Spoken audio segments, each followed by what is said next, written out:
العالمين والعاقبة للمتقين والصلاة والسلام على سيد الأشرف الأنبياء والمرسلين وعلى آله وصحبه أجمعين أما بعد فقد قال الله سبحانه وتعالى في كلامه المجيد والفرقانه الحميد أعوذ بالله من الشيطان الرجيم بسم الله الرحمن الرحيم إن الذين آمنوا وعملوا الصالحات لهم جنات تجري من تحتها الأنهار ذلك الفوز الكبير صدق الله العظيم।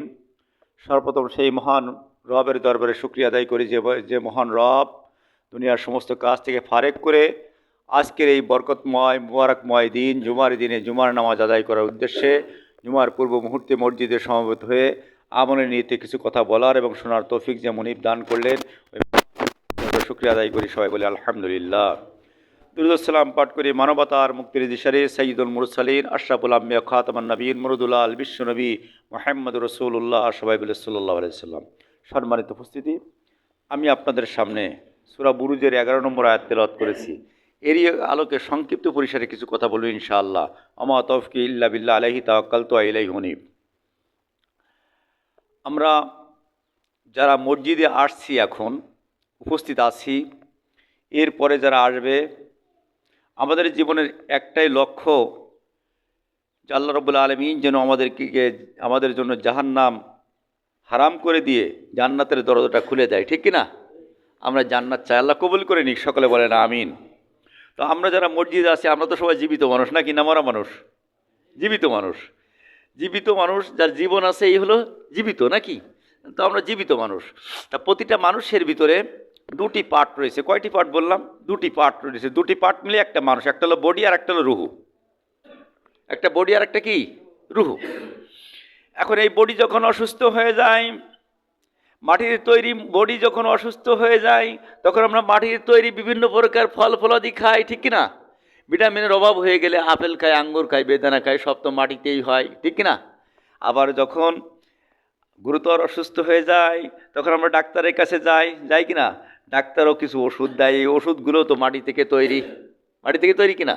মাটির থেকে তৈরি। তাহলে মাটির তৈরি বডি সুস্থ রাখার জন্য মাটিতে উৎপাদিত ফসল বা মাটিতে উৎপাদিত ওষুধ দিয়ে আমরা এগুলো সুস্থ করার ব্যবস্থা করি। বিভিন্ন পরীক্ষা নিরীক্ষা করার পরে যে রোগ যদি ভালো সুস্থ না হয়, লাস্ট ডাক্তার যে ওষুধটা দেয় ওই ওষুধটার না বলে অ্যান্টিবায়োটিক, যে কোনো এক প্রকার একটা অ্যান্টিবায়োটিক দেয়, ঠিক না?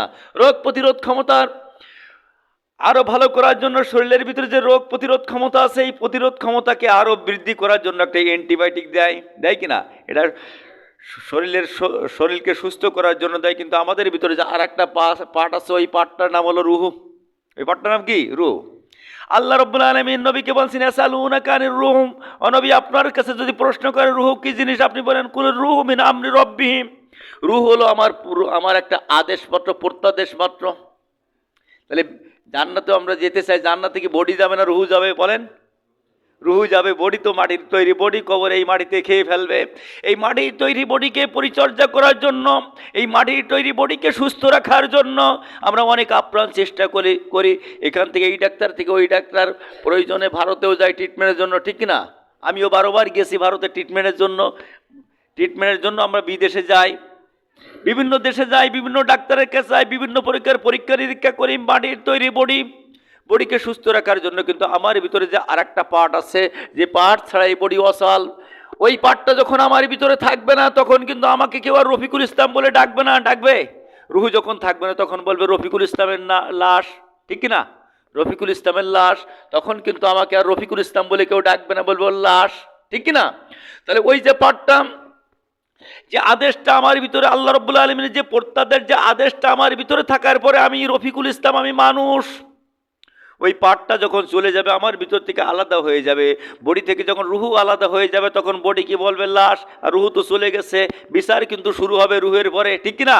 রুহের পরে আমরা আমাদের বাহ্যিক দৃষ্টির যে পার্টটা আছে, বডিটা আছে, এই বডিটা পরিচর্যা করে বিভিন্ন প্রকার ট্রিটমেন্ট দিই। কিন্তু আমাদের ভিতরে যে রুহু নামক যে জিনিসটা আছে, রুহু নামক যে পার্টটা আছে, এই পার্টটা সুস্থ আছে কি অসুস্থ আছে কি আমরা কি খোঁজ খবর নিই?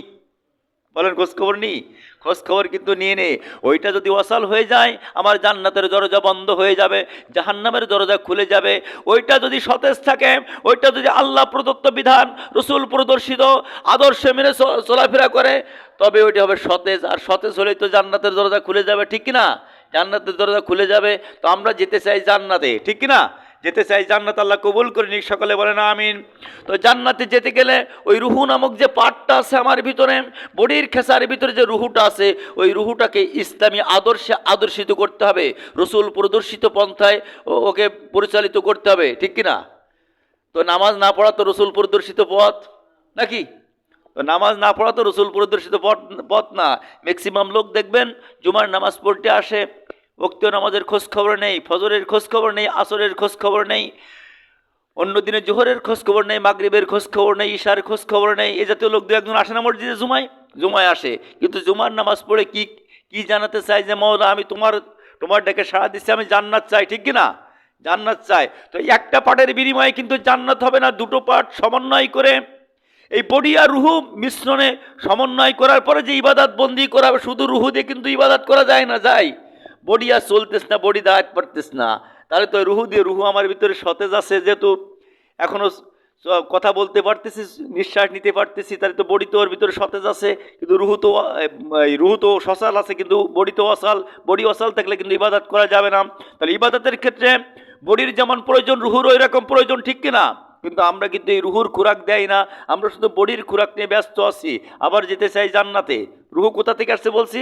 বলি রুহ মিন আমরি রব্বি। রুহু হলো আমি আল্লাহ রব্বুল আলামিন, আমার প্রত্যাদেশ মাত্র। আর রুহু সতেজ থাকবে, রুহু সসাল থাকবে, রুহু জান্নাত উপযোগী হবে একমাত্র আমি আল্লাহ প্রদত্ত বিধান সমাজে বাস্তবায়ন, জীবনে বাস্তবায়নের মধ্য দিয়ে। আল্লাহ রব্বুল আলামিন কালামে হাকের ভিতরে সূরাতুল বাকারার 38 নম্বর আয়াতের ভিতরে বলে দিলেন, আদম আলাইহিসসালাতু ওয়াসসালাম আর হাওয়া আলাইহিসসালাতু ওয়াসসালামকে যখন জান্নাত থেকে নামাই দেওয়া হচ্ছে, তখন ওরা কান্নাকাটি করতেছে, ছিলাম আল্লাহ জান্নাতে, এখন পাঠাই দিচ্ছ দুনিয়ায়। ছিলাম জান্নাতে ভালো জায়গায়, এখন পাঠাই দিচ্ছ আল্লাহ দুনিয়ায়, ওখানে যেয়ে কি করব? আল্লাহ রব্বুল আলামিন আদম আলাইহিস সালাম আর হাওয়া আলাইহিস সালামকে বলে দিলেন, ও আদম, হাওয়া, তুমি শোনো, কুল নাহবিতু মিনহা জামিয়ান ফাইম্মা ইয়াতিয়ান্নাকুম মিন্নি হুদান ফামান তাবিয়া হুদাইয়া ফালা খাউফুন আলাইহিম ওয়ালা হুম ইয়াহজানুন। ও আদম, ও হাওয়া, চিন্তার কোনো কারণ নেই, হতাশার কোনো কারণ নেই। আমার পক্ষ থেকে যুগে যুগে পয়গম্বর আলাইহিস সালামগণ যাবে, ওদের কাছে আমার ঐশী বাণী যাবে, আর তোমার ভিতরে যে রুহুটা আছে ওটা হলো আমার ঐশী বিধান, আমার আদেশ। ওই আদেশের সঙ্গে যদি আমার পয়গম্বরদের পৌঁছানো আদেশ অ্যাড করে দিতে পারো, রসুলদের আদেশ অ্যাড করে দিতে পারো, রসুলরা যে বিধান নিয়ে যাবে ওই ঐশী বাণী অ্যাড করে যদি জীবন পরিচালনা করতে পারো, ফালা খাউফুন আলাইহিম ওয়ালা হুম ইয়াহজানুন, কোনো চিন্তার কারণ নেই, কোনো হতাশার কারণ নেই। তোমরা যেখানে ছিলে ওখানেই আবার চলে আসবে, ঠিক না? ওখানেই চলে আসবে। তাহলে পালন করতে বলেছে কি? আল্লাহ প্রদত্ত বিধান। রুহু যেমন আল্লাহ প্রদত্ত একটা আদেশ, আর আল্লাহ রাব্বুল আলামিন আখিরি জামানার শেষ পয়গম্বর, বিশ্ব মানবতার মুক্তির দিশারি সাইয়্যিদুল মুরসালিন আশরাফুল আম্বিয়া নবী মুহাম্মদ রাসূলুল্লাহ সাল্লাল্লাহু আলাইহি ওয়াসাল্লামের কাছে সর্বশেষ আখিরি পয়গাম মহাগ্রন্থ আল কুরআনুল কারীম পাঠিয়ে দিয়েছেন যে শেষ জামানার উম্মত যারা হবে তারা যেন এইটি ইত্তেবা করে। বুঝেন কথা? এইটা ইত্তেবা করে যেন যদি আসে তবেই জান্নাত হবে, তবেই কি হবে? জান্নাত হবে। আল্লাহ রাব্বুল আলামিন সূরা আসরের ভিতরে বলছেন, পৃথিবীতে যত মানুষ আছে সমস্ত মানুষ ক্ষতিগ্রস্ত, কিন্তু এরাই নয় যারা ঈমান আনয়ন করে। ইন্নাল ইনসানা লাফি খুসর, যত মানুষ আছে সমস্ত মানুষগুলো ক্ষতির মধ্যে নিমজ্জিত, কিন্তু ওরাই না, ইল্লাল্লাযিনা আমানু, যারা ঈমান আনয়ন করে, ওয়া আমিলুস সলিহাত, আমলে সালেহ করে, ওয়া তাওয়াসাউ বিল হক ওয়া তাওয়াসাউ বিস সবর, বলছে আর হককে নিজে মেনে নেয়, সমাজে নিজে বাস্তবায়নের চেষ্টা করে এবং অন্যকে উৎসাহিত করে। আর যখন এই উৎসাহিত করার সময় যখন বিপদ আপদ চেপে আসে, যখন জেল আসে, জুলুম আসে, যখন মিথ্যা মামলা আসে, যখন বিরোধী দলের চোখ রাঙ্গানি আসে, তখন নিজে ধৈর্য ধারণ করে অপরকে ধৈর্য ধারণের উপদেশ দেয়। এই কাজগুলো যারা করে এরাই হলো সফল কাম। আর আমি যে আয়াত পড়েছি, আয়াতে আল্লাহ বলছেন যে দুটি কাজের বিনিময়ে জান্নাত। ইন্নাল্লাযিনা আমানু ওয়া আমিলুস সলিহাত, নিশ্চয় যারা ঈমান আনয়ন করে, আমলে সালেহ করে, এর বিনিময়ে আমি আল্লাহ জান্নাত দিয়ে দেব। কি দিয়ে দেব? জান্নাত দিয়ে দেব। আল্লাহ রাব্বুল আলামিন কালামে পাকের উন্নত বলছেন, কদ আফলাহাল মুমিনুন, মুমিনের সফল কাম হয়ে গেছে যারা মুমিন, যারা ইমানদারে বান্দা, যারা আল্লাহওয়ালা বান্দা, যাদের জীবনটা আল্লাহর রাস্তায় উৎসর্গ করে দিয়েছে, জীবনের মায়া জানের মায়া সব ত্যাগ করে দিয়ে আল্লাহর দিন কায়েমের স্বপ্ন দেখেছে।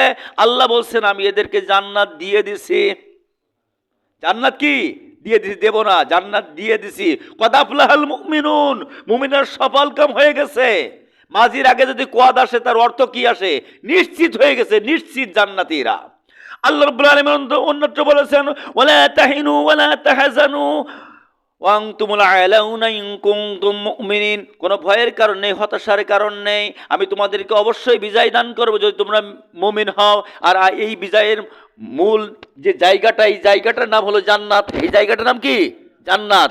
মূল জায়গা, বিজয়ের মূল জায়গা হলো জান্নাত। যারা ওই কিয়ামতের ময়দানে যারা বিজয়ী বান্দা হবে তাদেরকে জান্নাত দিয়ে দেওয়া হবে। তাদেরকে কি দিয়ে দেওয়া হবে? জান্নাত দিয়ে দেওয়া হবে। ওই বিজয় চাই কিনা? ওই বিজয় চাই, আল্লাহ কবুল করেনি, সকলে বলেন আমিন। সর্বশেষ যে ব্যক্তি জান্নাতে যাবে উনি কেমন বিজয়ী হবে? সর্বশেষ একদম লাস্ট টিপ যিনি হবে, যার ভাঙ্গা সুরো ইমান, সর্বশেষ যে ব্যক্তি জান্নাতে যাবে ওই ব্যক্তি গ্যারেজ দিয়া ইমান, গ্যারেজ দিয়ে পাস করেন অনেক সময় পরীক্ষায়, গ্যারেজ দিয়ে মানে ওই ব্যক্তির জান্নাতের অবস্থা কেমন হবে? আল্লাহর নবী বলেন এই যে আমরা দুনিয়ায় বসবাস করি এরকম 10 দুনিয়ার সমান একটা জান্নাত তাকে দেওয়া হবে। সুবহানাল্লাহ। ওই জান্নাত যদি আমরা নিতে চাই শুধুমাত্র বডির খোরাক দিলে চলবে না, রুহের খোরাক দেওয়া লাগবে। লাগবে কি না? রুহের খোরাক দেওয়া লাগবে। বডি অসুস্থ হলে আমরা বেদানা খাই, আপেল খাই, আঙ্গুর খাই।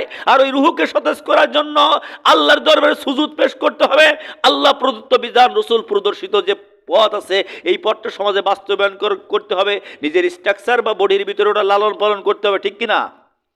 আল্লাহ রাব্বুল আলামিন কালামে পাকের ভিতরে বলছেন ও পৃথিবীর মানুষেরা তোমরা শোনো, লাকাদ কানা লাকুম ফি রাসূলিল্লাহি উসওয়াতুন হাসানা লিমান কানা ইয়ারজুল্লাহ ওয়াল ইয়াউমাল আখিরা ওয়া যাকারাল্লাহা কাসীরা। ও পৃথিবীর মানুষেরা তোমরা যদি আমি আল্লাহ আমার সঙ্গে দিদার নিতে চাও, আমি আল্লাহ আমার সঙ্গে সাক্ষাৎ করতে চাও, আমার ভালোবাসা অর্জন করতে চাও, তাহলে যে কয়দিন তোমার হায়াত আছে, তোমার বডির ভিতরে যে কয়দিন রুহু আছে, ওই সময় পর্যন্ত তুমি বিশ্বনবী মুহাম্মদ রাসূলুল্লাহ সাল্লাল্লাহু আলাইহি ওয়াসাল্লামের ইত্তেবা করো। আর ইত্তেবা নবী মুহাম্মদ সাল্লাল্লাহু আলাইহি ওয়াসাল্লামের ইত্তেবা করো। নবী মুহাম্মদ সাল্লাল্লাহু আলাইহি ওয়াসাল্লামের ইত্তেবা তো আমরা করি ঠিকমতো কিন্তু আমরা করি না, আংশিক করি। সুবিধাবাদ যেগুলো এইগুলো মানি, যেগুলো আমার মতের বিপক্ষে চলে যায় ওর কাছে কিন্তু আমরা নেই, এই জন্য আমরা যারা মসজিদে আছি আমরা জীবন্ত মানুষ, আমাদের ভিতর দুটি পার্টের কথা বলেছি, একটা হলো বডি আর একটা হলো রুহ। বডির অবস্থা তো আমরা কম বেশি জানি, কোথায় ব্যথা, মাজাই ব্যথা, হাঁটুতি ব্যথা, ঘাড়ে ব্যথা, পেট ব্যথা, আমরা এগুলো তো বুঝি না, এগুলো বুঝি। কিন্তু আমার রুহের ভিতরে যে সমস্যা আছে এগুলো কি আমরা জানি? এই জন্য রুহুকে অ্যান্টিবায়োটিক দিতে হবে। সেই অ্যান্টিবায়োটিকের প্রথম নাম হলো তওবা। প্রথম নাম কি? তওবা। রুহের অ্যান্টিবায়োটিকের প্রথম নাম্বার যে নামটা হলো, নাম হলো কি? তওবা। আল্লাহ বিগত দিনে যে পাপ করতাম আজ থেকে আর করবো না, বিগত দিনে সুদ খেতাম, ঘুষ খেতাম, বামপন্থী রাজনীতি করতাম, দুর্নীতি করতাম, আল্লাহ এগুলো আর করবো না। এর নাম হলো তওবা। তওবা মানে হলো ইউটার্ন, ওইদিকে যাচ্ছিলাম ওই ফিরে এইদিকে চলে আসা। আর নাই মুখে বলবো আস্তাগফিরুল্লাহ। আর যে দলের স্লোগানে নারায়ে তাকবীর আল্লাহু আকবারের স্লোগান নেই, আর নারায়ে তাকবীর আল্লাহু আকবারে বলে না, ওই দলে যেই ভোট দেবো ওই দলের সঙ্গে থাকবো, এর নাম তো তওবা না? এর নাম তওবা? কোন মুমিন, কোন ইমানদার, কোন সুস্থ মস্তিষ্কের লোক, কোন সতেজ রুহুওয়ালা লোক যারা জান্নাত পেতে চায়, কোন জান্নাতি কাতারের মানুষ ওই দলে যেতে পারে না যে দলের স্লোগানে নারায়ে তাকবীর আল্লাহু আকবার নাই, যে দল তার রবের নাম বক্তকারে বলতে পারে না, নারায়ে তাকবীর আল্লাহু আকবারের স্লোগান দিতে পারে না, ওই তো আর কোন দল কোন ইমানদারের দল হতে পারে না। বোঝেন কথা? ওই দলের নাম, ওই দলটা কোনো ইমানদারের দল হতে পারে না। যদি আপনি চলে যান মান তাশাব্বাহা বিকওমিন ফাহুয়া মিনহুম, আল্লাহর নবী বলেন দুনিয়ার জিন্দেগি যে দলের সঙ্গে তুমি উঠা বসা করবে, যে দলের সঙ্গে চলাফেরা করবে, কিয়ামতের ময়দানে ওই দলের সঙ্গে তোমার হাসর হবে। ওই দলের সঙ্গে কি হবে? হাসর হবে। আর কিয়ামতের ময়দান যখন শুরু হয়ে যাবে, কিয়ামতের ময়দান শুরু হয়ে যাওয়ার পরে আল্লাহর নবী মাকামে মাহমুদে সিজদায় পড়ে থাকবেন। সিজদায় যখন পড়ে থাকবেন, সিজদায় পড়ে থাকার পরে আমি সংক্ষিপ্ত করে বলছি যে সময় সংক্ষেপ, ওখান থেকে সিজদার থেকে ওঠার পরে উম্মাত যে বলার পরে সিজদার থেকে মাথা তুলবেন, মাথা তুলে আল্লাহর নবী শাফাতের কথা বলবেন, হাসরের ময়দানে বিচার কার্য শুরু করার কথা বলবেন। আল্লাহর নবী আল্লাহকে বলবেন আল্লাহ এখন বিচার কার্য শুরু করা যায়। এরপরে আল্লাহর নবী সাল্লাল্লাহু আলাইহি সাল্লাম এসে হাউজে কাউসারের কিনারায় বসে থাকবেন। কোথায়? হাউজে কৌসারের কিনারায় বসে থাকবে।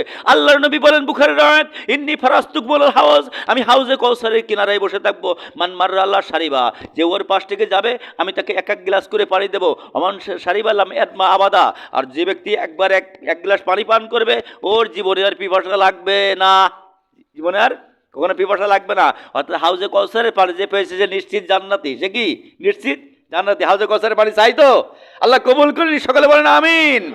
এই জন্য হাউজে কৌসারে পানি যদি নিতে হয়, এরপরে আরেকটা দল যাবে। আল্লাহর নবী বলেন ইয়ারিফুনি ওয়া ইয়ারিফাহুম, আমি তাদেরকে চিনি তারাও আমাকে চেনে, তাদেরকেও চিনি তারাও আমাকে চেনে। আমি নবী পানি দেওয়ার জন্য উদ্যত হয়ে যাব, আমি নবী পানি দেওয়ার জন্য পানির গিলাস নিয়ে এগিয়ে যাব। এমন তো মুহূর্তে সুম্মা ইজাল বাইনা ওয়া বাইনাহুম, তার মাঝে আমার মাঝে একটা পর্দা পড়ে যাবে, একটা দেয়াল হয়ে যাবে। আমি আল্লাহ রাব্বুল আলামিনের কাছে বলবো, আল্লাহ ওরা তো আমার লোক, ইন্নাহুম মিন্নি, ওরা তো নিশ্চয় আমার লোক, আমি ওদেরকে চিনি, ওরা আমাকে চেনে। আল্লাহর নবী বলবেন, আল্লাহ রাব্বুল আলামিন গায়বী আওয়াজে নবীকে বলবেন, ও নবী আপনি জানেন না আপনার অফতের পরে আপনার উহুদের ময়দানে দাঁত ভাঙ্গা ইসলামকে ওরা ভেঙে টুকরো টুকরো করেছে, সুবিধাবাদগুলো মেনেছে, সবগুলো মানে নাই। যে ইসলাম প্রতিষ্ঠার জন্য আপনি 29টি যুদ্ধের সিপাহসালারের দায়িত্ব পালন করে রক্ত দিয়েছেন, যে ইসলাম প্রতিষ্ঠার জন্য সাহাবায়ে কিরাম রাদিয়াল্লাহু তাআলা আলাইহিম আজমাইনগণ রক্তাক্ত হয়েছেন, মক্কা থেকে মদিনায় হিজরত করেছেন, শিয়াবে আবু তালেবের গিরিজ জেলখানায় অবরুদ্ধ ছিলেন 27টি মাস। ওই ইসলাম করা ভাঙ্গে ভাঙ্গে টুকরো টুকরো করে সুবিধাবাদ মেনেছে। আল্লাহ নবী বলবেন মনে বা 3 গ্লাস খেয়ে যাও পানি নাকি? আল্লাহ নবী বলবেন সুকান লিমান গাইয়ারা মিন বাদ, দূর হ, তুই তো আমার দলের লোক না, তুই তো হলো সুরাতে মুসলমান, সিরাতে মুসলমান না। তোর সিরাত ছিলাম, তোর নেতা ছিল লেনিন, কালমাস, মাওসেতুন, তোর নেতা তো আমি ছিলাম না। তার কারণ তুই যে দলের মিছিল করতেছিলি, তোর মিছিলের ভিতরে যে স্লোগান ছিল আমার নেতা ও তোমার নেতা অমুক নেতা অমুক নেতা, আমার নেতা তোমার নেতা বিশ্বনবী মোস্তফা, তোর স্লোগানে ছিল না। তোর যে স্লোগান ছিল, তোর ওই স্লোগানে কোনোদিন নারায়ে তাকবীর আল্লাহু আকবারের স্লোগান ছিল না। বুঝছেন? এখন আল্লাহর নবী যদি কিয়ামতের ময়দানে রায় দেয় জান্নাত কি হবে? হবে। সিদ্ধান্ত আপনাদের, সিদ্ধান্ত আপনাকে আমাকে নিতে হবে, সিদ্ধান্ত আপনাকে আমাকে নিতে হবে। যেহেতু হায়াত আছে, হায়াত থাকতে তওবার ব্যবস্থা আছে, হায়াত চলে গেলে কি আর তওবার ব্যবস্থা আছে? তওবার ব্যবস্থা নেই। এই জন্য তওবা করে আপনার সঙ্গে আমার হয়তো বা জমি জায়গা বা বিভিন্ন কায়দায় গন্ডগোল থাকতে পারে, কিন্তু জান্নাত নিয়ে কি কোনো গন্ডগোল আছে? জান্নাত নিয়ে কোনো গন্ডগোল নেই। বাইরে দুই দলের দুই নেতা দুই মঞ্চে ফাটাই ফেলতেছে, এ ওর কবর দিচ্ছে, ও এর কবর দিচ্ছে, কিন্তু আসরের নামাজ হয়েছে, দুই নেতা পাশাপাশি দাঁড়িয়ে গেছে, হয় না এরকম? এই এমনকি যে রাজা এবং তার যে চাকর, এই দুইজনে একসঙ্গে দাঁড়িয়ে গেছে, এক পাশাপাশি দাঁড়িয়ে গেছে। যে রাজার চাকর রাজার এলাকায় যায় না, ওই চাকর আর রাজা দুইজনে এক জায়গায় দাঁড়িয়ে গেছে, হয় কিনা মসজিদে এরকম? এমন হয় যে ডিসি সামনের কাতারে নামাজ পড়তেছে, পিছনের কাতারে একজন রিক্সা চালক নামাজ পড়তেছে, হয় কিনা? নামাজ পড়তে ডিসি পিছনে নামাজ পড়তে যে রিক্সা চালক সামনে, ডিসি পিছনে নামাজ পড়তে যে ডিসির ভ্যান চালকের বা রিক্সা চালকের পা যে ডিসির কপালে লেগেছে, নামাজের ঠুলকে যেরকম হয়েছে না, আর হয় কিনা? আমাদের লাগে না অনেক সময়, সামনের কথা লাগে কিনা? এনে ডিসি কি বিক্ষোভ করে, মিছিল করে? না, ডিসি বিক্ষোভ করে না, মিছিল করে না। যে ভ্যান চালকের পা আমার কপালে লেগেছে, লাথি লেগেছে, এনে বিক্ষোভ করে না। কেন বিক্ষোভ করে না? যে আমরা মসজিদে আসছি জান্নাত তলাশের জন্য, ঠিক কিনা? এই জন্য জান্নাতের ক্ষেত্রে আমাদের কোনো মত পার্থক্য নেই। জান্নাতের ক্ষেত্রে যদি মত পার্থক্য না থাকে, নবী মুহাম্মদ সাল্লাল্লাহু আলাইহি ওয়াসাল্লামের আদর্শ সমাজে বাস্তবায়নের ক্ষেত্রে মত পার্থক্য করা যাবে? যদি করি তাহলে কি ইমানদার হওয়া যাবে? আর ইমানদার না হলে কিন্তু জান্নাত পাওয়া যাবে না। পেতে চান জান্নাত, হতে হবে উম্মাত মানে কি? মুকাদ্দাস বা অনুসারী, বিশ্বনবী মুহাম্মদ রাসূলুল্লাহ সাল্লাল্লাহু আলাইহি ওয়াসাল্লামের অনুসরণ করতে হবে। এক জায়গায় না, সব জায়গায়। যে নবী মদিনার প্রেসিডেন্ট ছিলেন, যে নবী রাষ্ট্রপ্রধান ছিলেন, যে নবী মসজিদ নববীর ইমাম ছিলেন, খতিব ছিলেন, যে নবী মদিনার চিফ জাস্টিস ছিলেন, বিচারক ছিলেন, ওই নবীর আদর্শ সমাজে বাস্তবায়নের দরকার আছে কিনা? আছে। এই জন্য আপনাকে আমাকে সেদিকে অগ্রসর হতে হবে, লক্ষ্য করতে হবে। মানুষ কিন্তু বিভিন্ন জায়গায় যে ইমান হারাই ফেলে, জোহরের নামাজ পড়ে, জুমার নামাজ পড়ে, যে মসজিদে যাই, বাইরে যে ইমান হারাই ফেলে। তার কারণ এমন নেতার পিছনে আমরা ঘুরি, এমন লোকের পিছনে আমরা ঘুরি, যে লোকের নামাজ নেই, যে লোকের চরিত্র ঠিক নেই, যে লোক চাঁদাবাজি, টেন্ডারবাজি, বিভিন্ন প্রকার অপকর্ম করে, কাজগুলো করে। এরকম লোক আছে না দু একজন সমাজে? আছে কিনা? বড় নেতা, কিন্তু চাঁদার টেন্ডার নিতে মোটামুটি কাজ শেষ, চাঁদা ছাড়া আর কিছু নেই। এখন উনি দাঁড়িয়েছেন নির্বাচনে, আমি ওই নেতার পাশ ঘুরি, হবে? ঘোরা যাবে? যাবে না। আল্লাহ রাব্বুল আলামিন কালামে পাকের ভিতরে বলছেন, কিয়ামতের ময়দানে যখন আমলনামা বান্দা হাতে পেয়ে যাবে, আমলনামা হাতে পাওয়ার পরে সাধারণ মানুষ আমলনামা হাতে পাওয়ার পরে আমলনামা পড়তে বলবে, আল্লাহ আমলনামা পড়তে বলবে, ইকরা কিতাবাকা ওয়া কাফা বিনাফসিকা আল-ইয়াওমা আলাইকা হাসিবা। সূরা বানী ইসরাঈলের ভিতরে বলছেন, ও বান্দা তুমি তোমার আমলনামা পড়ো, পড়ে তুমি বলো জান্নাতে যাবে না জাহান্নামে যাবে।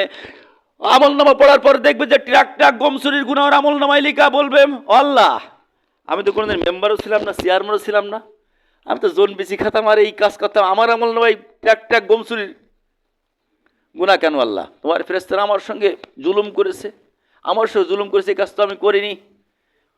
বান্দা কিয়ামতের ময়দানে যখন বলবে, আল্লাহ রাব্বুল আলামিন কি করবেন সূরা ইয়াসিনের ভিতরে বলে দিলেন, আওমা নাখতিমু আলা আফওয়াহিহিম ওয়া তুকাল্লিমুনা আইদিহিম ওয়া তাশহাদু আরজুলুহুম বিমা কানু ইয়াকসিবুন। মুখের পরে মোহর লাগাই দেয়, মুখ আর কথা বলতে পারবে না।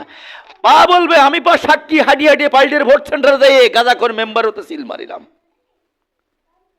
ওই যে দুর্নীতিবাজ চেয়ারম্যান, ওর বেলাটা আমি সিল মারিলাম। হাত বলবে, আমি ওয়া তাশহাদু আরজুলুহুম, পা সাক্ষী দেবে, হাত সাক্ষী দেবে।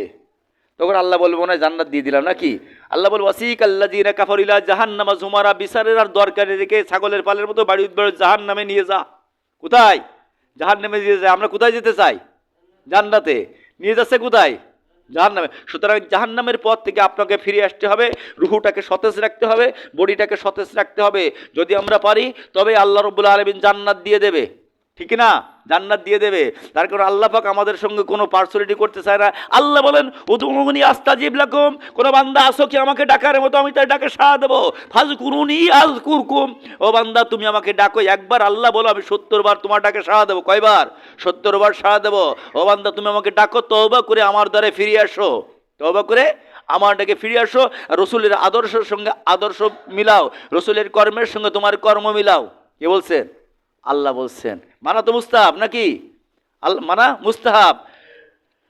আমরা জুমার নামাজ পড়বো এখন। জুমার নামাজ কি দিয়ে পড়বো? কোরআন দিয়ে। সূরা ফাতিহা কোরআনে আছে না? একটা সূরা মিলাবো কোরআন দিয়ে নাকি? কোরআন দিয়ে নামাজ ভালো লাগে, কোরআন দিয়ে রাষ্ট্র পরিচালনা ভালো লাগে না, তার মানে মুনাফেক। তার মানে কি? মুনাফেক। যার কোরআনের নামাজ ভালো লাগে, কোরআনের রোজা ভালো লাগে, কোরআনের হজ ভালো লাগে, কোরআনের জাকাত ভালো লাগে, কোরআনের অর্থনীতি ব্যবস্থা ভালো লাগে না, কোরআনের সমাজ নীতি ব্যবস্থা ভালো লাগে না, কোরআনের রাজনীতি ভালো লাগে না, কোরআনের সমাজনীতি ভালো লাগে না, কোরআন দিয়ে দেশ পরিচালিত কিটা ভালো লাগে না, বলো মুনাফেক। ও কি? টাটকা মুনাফেক। টাটকা মুনাফেক। আর মুনাফেকের জায়গা হবে কোথায়?